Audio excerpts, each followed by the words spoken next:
We would have suppers Saturday night, and that's where we made the money to pay for that building. There was 5 men that borrowed the money. My daddy was one. My mama almost killed him because they went to the bank and signed a note, and he used our house as collateral for $50,000 apiece to build that church. Mama said, "I can't believe you are putting our house in jeopardy." He said, "We got to have faith." And as soon as that building was finished, we started with the suppers on Saturday night after we had worked Friday and Saturday in the stew. And we would serve stew, slaw, crackers, and of course the women all brought the suppers. Elma Johnson is the one that started this stew business. There was a lady called, her name was Hester, and she was the one that had the original recipe. The Hesters, the Fosters, the Johnsons, the Sharps, they were the Bowlings. They were the major people that were always there stirring and doing. Lizzie Mae Hester, that was her name. I wish somebody had done this back in the 90s. When some of the older folks were yeah, still when around. when David Woods was still here, and Clyde Sykes, and the folks before them, right? Charlie, and Yeah. Elmer, Yeah. and O'Neill, because those are the ones that did this forever. I think it was Elmer that was instrumental in doing this way back in the, I think, 40s they started it. They started stew in 1922, and I do. It seems like they started like in the middle 20s sometime or other, and they've been making stew ever since. And it's evolved from what we had to what we have now. I used to sit out there when we first started with the old days, and they didn't have the shelf and everything. We had to sit out there overnight and work with it that way and everything. Then they came up and, well, we're gonna put it in a hut, in the stew hut. I got involved with the stew just as a helper, a worker bee. But back then, they were doing the stew in the original stew hut, which was a fire pit. They had big pots that sat in it, and underneath it, it was fed with wood. It was a wood fire. And the wood were long poles that you would shove up underneath the length of this burn pit and keep it running. Well, it starts anywhere from a week to several weeks ahead with someone gathering the things that it was all delivered Wednesday. On Thursday night, the men gather and wash the pots. Then on Friday morning early, someone would come and light the gas under the pots. It's 300 pounds of Boston butts, crushed tomatoes, and the chicken and the corn and beans delivered. Stuff like the vinegar, the salt, pepper, the sugar, things like that. Right, 225 pounds of chicken, which is a lot of chicken. They would go down to Farmers Exchange and they would buy the chicken, and they would take the chickens around to everybody's house that volunteered to cook the chicken. So they would cook the chicken, and then they'd take all the meat off the bone, save the broth, and that's what they would use for the stew. I remember Mama cooking chicken at home and bringing it out here. And they'd get all the women into church to cook a few chickens, and bring them out, and they'd debone them and throw it in the atlas. And that's 550 pounds of potatoes.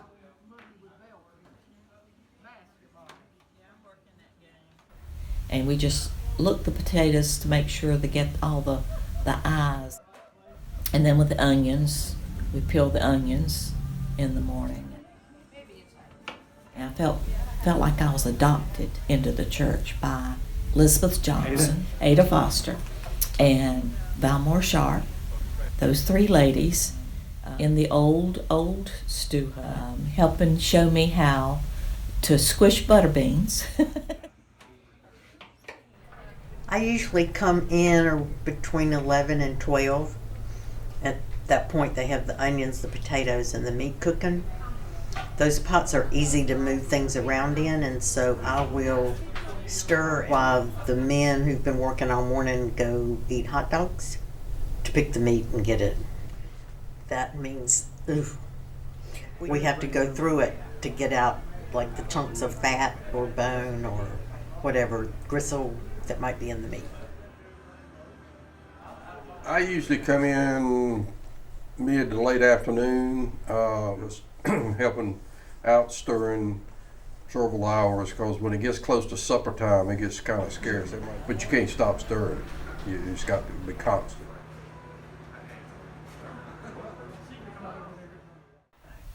Can't tell all the ingredients without giving the recipe, and the recipe's secret. No one knows the recipe except the ones that started it, and it has been handed down, and it's actually written on the stew hut, quantities and what goes in when, which we can't paint the stew hut anymore inside because the recipe. The last thing that goes in is the corn. They have to continue to stir it until they get it thick enough that we can package it.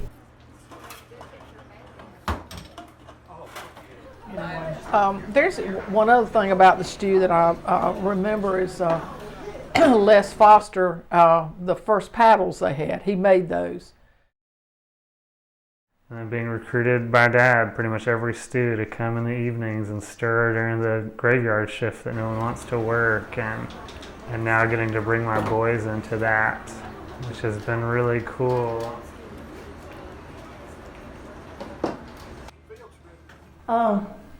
Usually I make a slaw and I fry cornbread. I always fry cornbread with Brunswick Stew because and it has to be cornmeal made in North Carolina. Can't be made outside North Carolina because it's different. It won't fry good.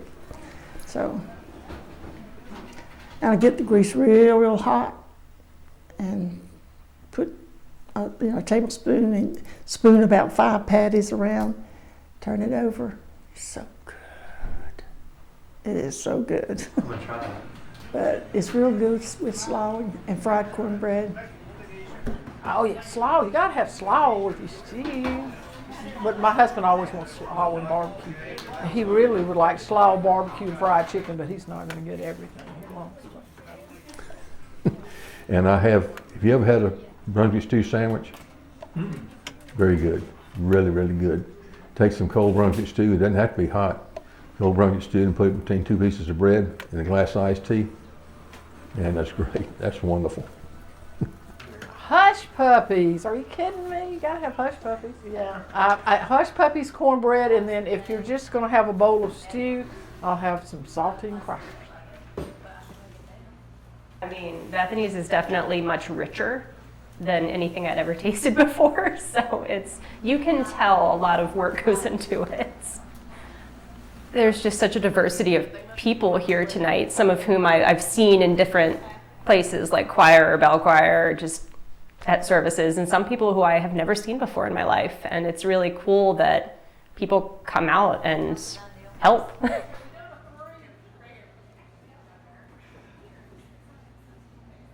To me, doing the Brunswick Stew as a part of Bethany, to me it's almost like an initiation. You're not a part of Bethany for real until you've done the stew. But once you've done it once, you become a part of that group.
the time, I don't know how long ago it's been, the pullers over there where we do the potatoes and the onions, they've got they're bolted down to the table, as you can see. Anyway, somewhere along the way, we lost a nut off of one of those things. And we had to emptied out the potato pot and the onion pot to find that wing nut. That was a job, son. I mean, we had to, you talking about shuffling off the buffalo. I mean, we had pots and pans and pails and everything, taking stuff out of there. But we found it. Because that's all we needed. Somebody to bite down or swallow a wing nut. Well, one big one was, we were all down there working one morning, and we processed the potatoes first and run them through the French fry cutter. And the cutter head is held on by 3 wing nuts. Well, we'd already done the potatoes, about halfway through the onions, and I looked at my chopper thing, and there was a wing nut missing. And they're stainless steel wing nuts. So I dig through the bucket, the can that I was working on, and I said, okay, we got to stop. We had to take all of the potatoes out of the big pot. And that's 550 pounds of potatoes. So you can't take a magnet and go try to fish this thing out because it's a stainless steel wing nut, right? So we take all the potatoes out, wasn't in there. Took all of the onions out, and it was in the bottom of the onion pot. So after that, it always became a joke. Working on these, we said, be sure to check your nuts are tight.